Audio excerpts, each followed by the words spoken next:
In a constructivist, learner-centered approach, interaction is at the very heart of the instructional process. Only through interaction can an active, collaborative mode of learning with emphasis on real-life, whole tasks be implemented. Because of the key role of interaction in all learning formats, and particularly in online environments, it is crucial to optimize the learning benefits of interactive strategies and to safeguard their integrity. The distance and separation characteristic of online education may promote behaviors that are not typical in face-to-face instruction. On the one hand, shy students may be encouraged to participate more actively, especially in asynchronous discussions. On the other hand, certain forms of aggression may be favored by the lack of immediate controls and barriers that act as deterrents in brick-and-mortar settings. Defining ground rules for interaction starts with netiquette protocols and rubrics for discussion forums. To reinforce these policies, I strive to use models which may come from my own interventions and from student participation.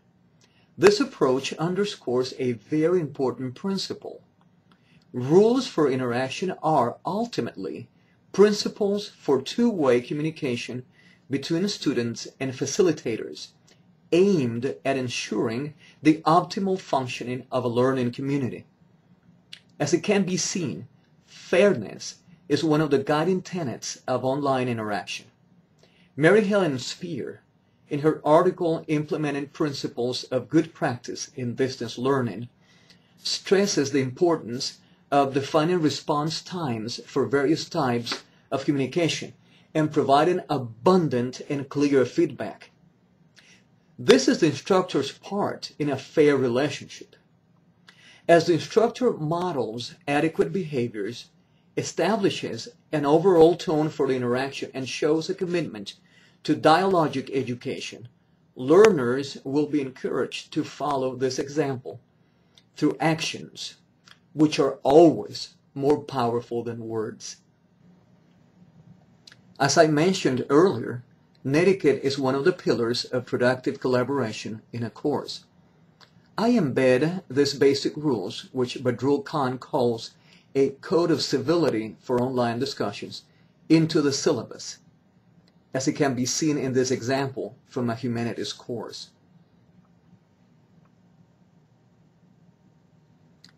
While presenting this code in writing is essential, reinforcing it through other means is no less crucial. I recommend including it in first-week orientations.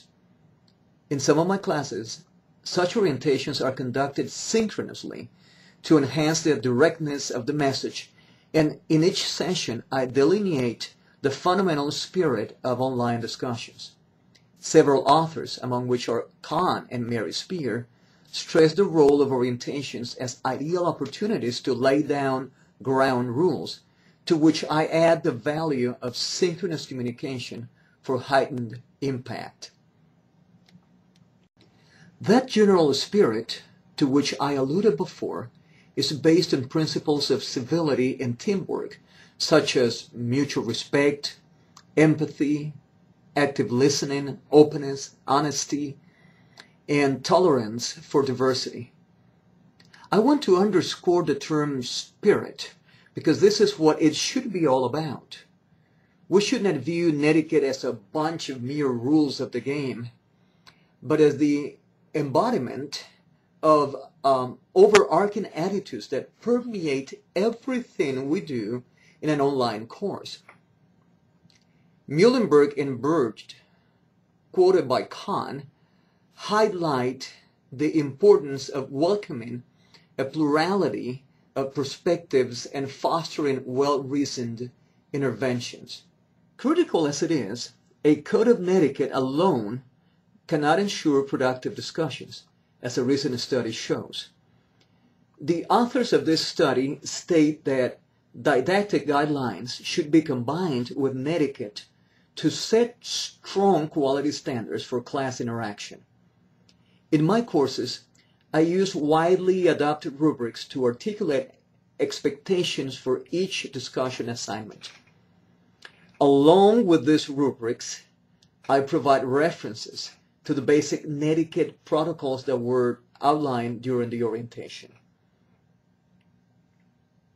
Thus, the combination of general principles and attitudes modeled through specific actions and clearly articulated performance objectives and evaluation criteria is, in my view, the best way to build the framework that will optimize the learning impact of interactive strategies and safeguard their integrity.